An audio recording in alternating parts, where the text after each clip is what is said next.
Hey y'all, welcome back to my channel. It's officially my favorite time of year, which is spring. All the things are waking up, all the plants are like popping, all the flowers popping up, the trees are starting to bloom. It's all just love and rainbows and birds and bees and anyway. It's my favorite time of year. But for some of us, not so much because of spring allergies. It's also allergy season and allergies really suck. But there are some natural things that you can do to help yourself if allergies is a problem that you're dealing with. And so we're gonna talk about that today.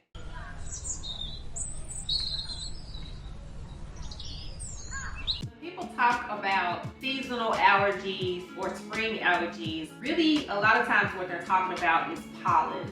So pollen is this substance that is produced by the trees, the flowers, the weeds, like all the plant life.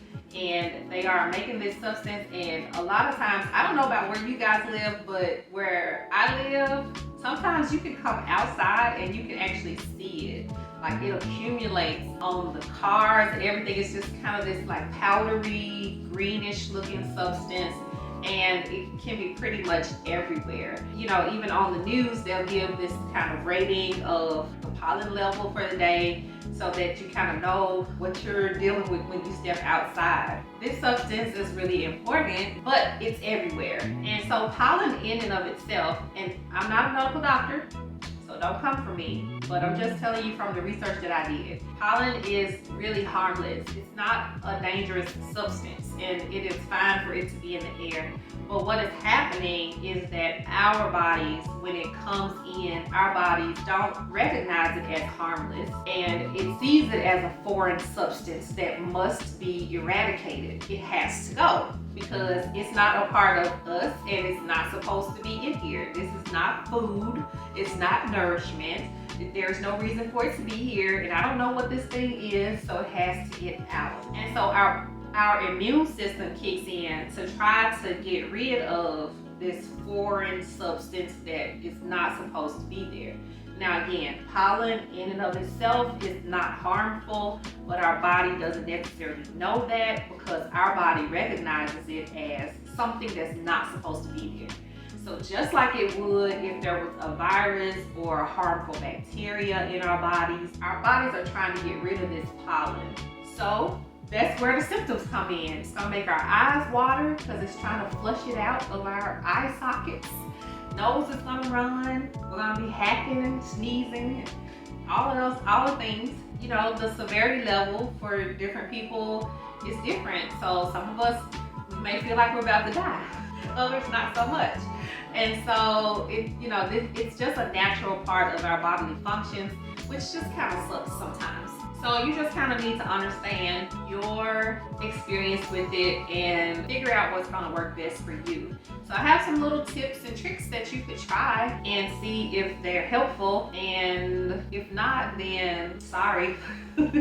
What are some natural remedies for allergy relief? Again, this is just from my own personal research. I'm not a doctor, I'm not an allergy researcher, so do with that what you will. But there is some information out there about some different things that you could try, and I say none of this stuff is harmful, so why not give it a try? So one of those things is honey. In my research, what I learned is that raw unfiltered honey can help with allergies, especially if you pair it with like an over-the-counter antihistamine or something like that. In my mind, it kind of makes sense because honey is made by bees who are pollinators, so honey has pollen in it. What I do know is that for some people with certain allergies, if you are exposed to that allergen over in low doses over a period of time, it can actually reduce the allergic reaction to that thing. Honey is made from pollen. This makes sense that exposure to that allergen may decrease the effects of that allergen.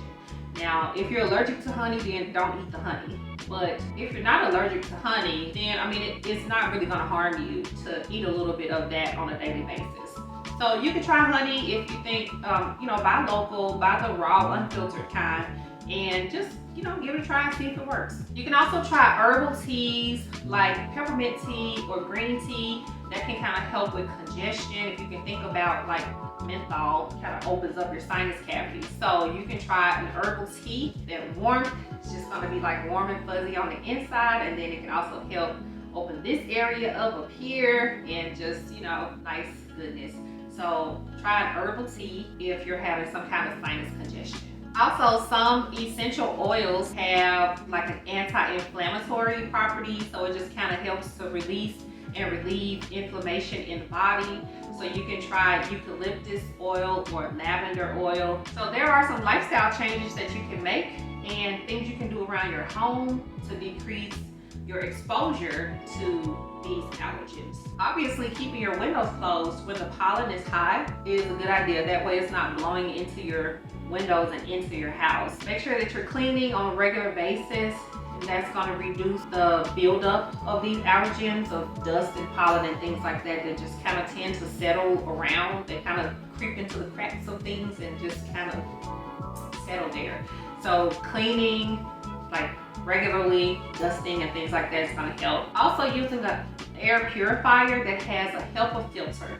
So the HEPA filter, HEPA filter, is the best one, and it's going to catch all of these really small particles that you can't necessarily see.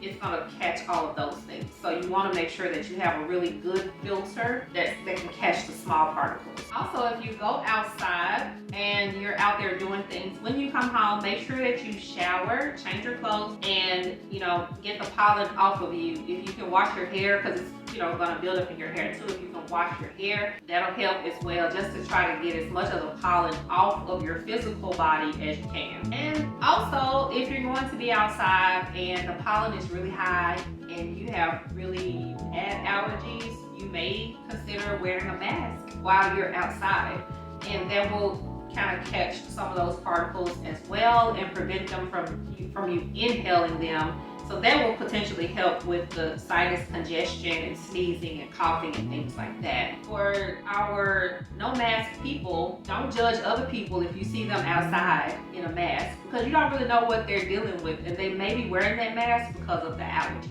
So diet and nutrition is a good way to help with all kinds of things. There are certain foods and certain nutrients in foods that will help with certain problems. So food is a healing thing if you're using it correctly. So when we're talking about seasonal allergies, then you want to pick foods that are rich in omega-3 fatty acids, vitamin C, and quercetin. Now, I looked up an article about 10 foods to support your seasonal allergies, and this was done by the BBC. They have 10 different foods here that help with different things. Pineapple is number 1, and they say that helps with inflammation and irritation. Kale also fights inflammation and inhibits the release of histamine, and histamine is the thing that causes the reaction that you're having to the pollen in the first place. Red onion is also a natural antihistamine, and it also has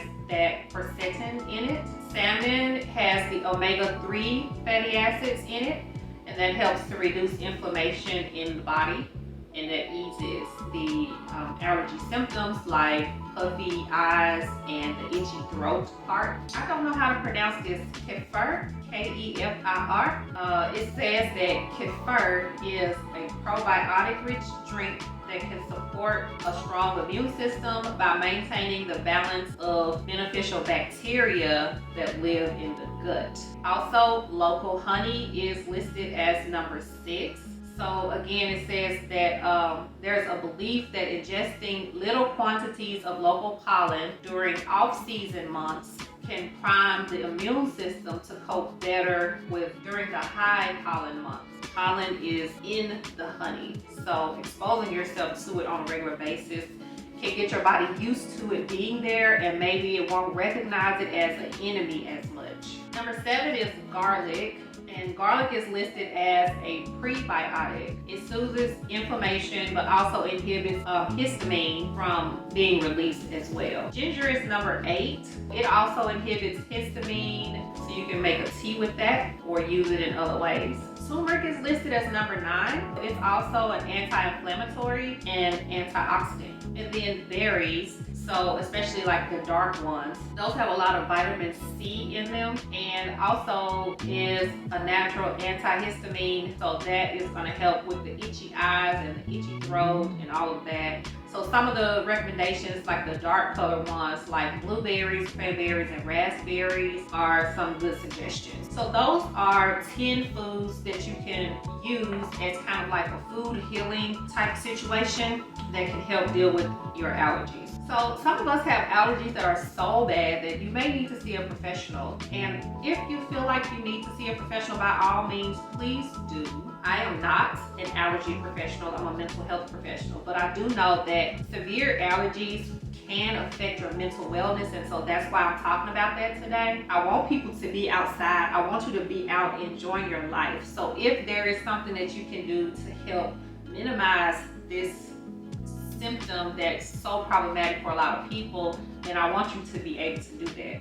So if you need to see a professional, there's lots of treatments for allergies, some immunotherapies that are out there that can help people if the natural stuff is not effective, or it's not really, like if your allergies are so severe that the natural stuff is not getting it done for you, then talk to a professional. You may need an allergy test and some other professional recommendations that you can follow so you can be outside with the rest of us. So long story short, when it comes to allergy season, preparation is key. You want to try to prevent as much as possible and be prepared ahead of time. You can start these natural remedies before allergy season, like start them throughout the winter, then you can prepare your body and your mind for when spring comes. And maybe this spring season, it won't be as problematic as maybe it has been in the past, if you can kind of get ahead of the symptoms. Anytime you can start early on preventing something or working on remedies for something, you're going to get a better result. So early intervention is the key. So use these strategies if you think they would potentially work for you. Of course, if you need to see a professional, do that. Find out what your options are and then follow those recommendations so that you can get the best results. And we're going to see you outside this spring. Like the video if you like the video. Hit the bell notification so you don't miss an episode. And by all means, please subscribe to the channel so you can learn more about mental health, mental wellness, get your life together, all the things. Let's do all the things together.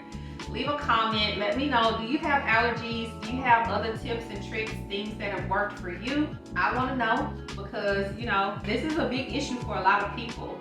So if you have tips and tricks, leave it in the comment below, and let's all get this thing under control so we can be outside together. As always, fear nothing, assume nothing, and take nothing for granted.